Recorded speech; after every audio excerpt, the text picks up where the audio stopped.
top 5 most OP champions in Paladins. Basically saying top 5 best champions in Paladins. This is actually gonna be quite hard to make. I feel like there's actually a lot of really strong champions currently in this meta. I'll probably just give like 2 champions in each role, so it's not gonna be too hard for me. So I'm gonna try and get the best champion in each role, and then I'm gonna give some honorable mentions because top 5 is really hard. I could make this as a top 10, I guess, but I've never actually made a top 10 though. It's always been top 5, so I want to keep as a top 5, you know. These also not gonna be in order. The top 1 doesn't mean it's the best out of all the champions. This is just the best champions in general. I just want to say I'm also a PC player. I don't really play on console, so it could be different on console. Now we're gonna start off with tanks. So number 5 in the list is gonna be Fernando. I just want to say there's a main tank and an off tank, and they're very different from one another. Just to explain it really quick, main tank is basically prioritizing the point and the payload. Meanwhile, the off tank is basically kind of like more like a flank. You're like trying to push the enemy away from the payload or from the point.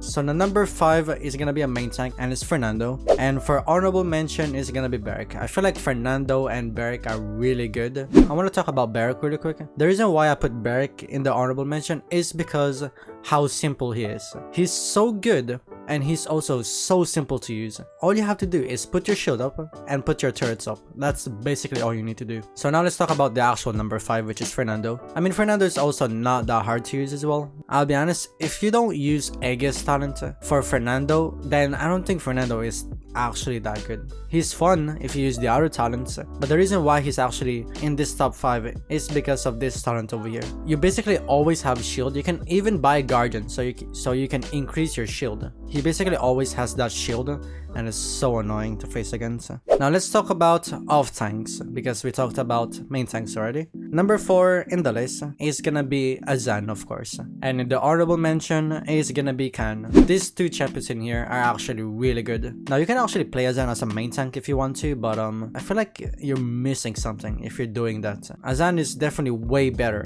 as an off tank. The way you could just harass them like so much. Azan is actually not that OP anymore because of how much he got nerfed already. He's still really annoying, that's for sure. He's still really tanky, and that's why he's one of the best off tanks in my opinion. He's very tanky. He's basically like a better version of Rom. You can just buy resilience for Rom. You can just stun him when he's running, and he basically cannot do anything. With Azan, how can you counter Azan, let's be honest? With Khan is the same thing. He has really annoying skills. He literally throw you back. His ultimate is the most annoying thing ever at this point. So yeah, in the off tanks I would say Azan and Khan are the best ones. Now let's talk about supports. For the supports I would say Ayo is the best support in the game, and then in the honorable mention is gonna be Furia. These supports, they're really good right now. They're really good. The reason why Ayo is good is because your heal is not a cooldown. It's like a meter, it's like a bar. You don't have to wait for like a few seconds or something to use it again, unless of course it ran out. That's one of the reasons why Ayo is so good right now, because of her healing. Her pet is also really annoying because of the stun. Her ultimate is not the best, let's be honest. It's basically just pushing them away, but just because it's not the best doesn't mean you cannot use it. You can push people off the payload. If you're getting flanked, you can push them away from you. Because for the longest time I always feel like I need to kill someone with Ayo's ultimate, but the more I played Ayo, that's not really the case. And the other support that I want to talk about is Furia. The thing is with Furia, you can play her as a hybrid. This is what I love about Furia. You can be like a damage and also a healer at the same time. The beam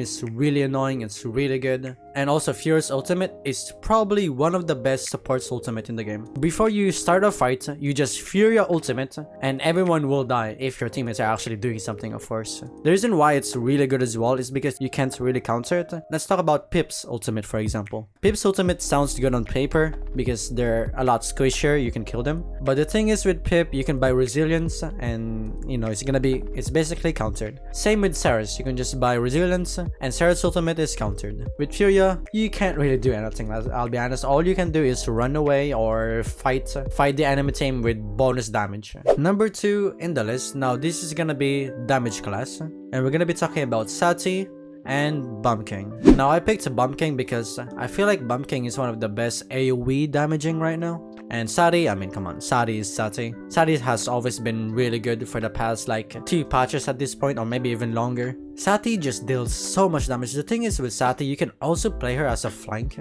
Now I'll be honest, her coin is like kinda like it's not really like the best thing ever, but everything else about her is really good. Same with Bomb King. I feel like Bomb King is the best AoE damaging right now. You have the grandpa, you know, the stunning big bomb thingy. You can basically zone them with that bomb. It's really good, especially if they're touching the payload or something. They need to run away. Your damage is also crazy. If you know how to play Bomb King, your damage is crazy. Now, number 1 in the list are gonna be the flankers. I would say Vora and Vatu are the best flanks right now. Now, obviously Vora is here in the top 5 because, I mean, let's be honest, Vora has everything. The only thing Vora doesn't have is a burst damage, but it doesn't really matter, I'll be honest, because Vora's damage is still really good, even though she doesn't have a burst damage. Her ultimate is also not really the best. It's like, it's alright. But everything else about Vora is really good. Her cards are really good. The obliteration ability, the way you're immune for a few seconds, that is so good. If there's a Ceres ultimate, you heard it, you can just use your obliteration and you won't get ulted by Ceres. You're one shot and the enemy team is also one shot. Oh, you can just use your obliteration so you don't get any damage and he's gonna die. Vora is just overall a really good champion right now. You can also go for a mobility talent or for a damage talent. And the second one is gonna be Vatu. Now Vatu is a high risk, high reward champion, but you can kill people so easily with Vatu, so easily. Vatu is up there with the best mobilities. He's gonna be really hard to kill. If you don't have stuns or silence, yeah, good luck killing Vatu. Like, actually good luck. So guys, do you guys agree with my top 5? I mean, this is not really a top 5, I guess, because it's more like a top 10 because I gave like 2 characters in each role. But I just consider them as an honorable mention. But just a reminder, this is only my opinion, so do not take it personally. And let me know down in the comments below, who do you think is the number 1 best champion in Paladins right now? So that's it for today guys. Hope you guys enjoyed it, and I will see you guys next time. See ya.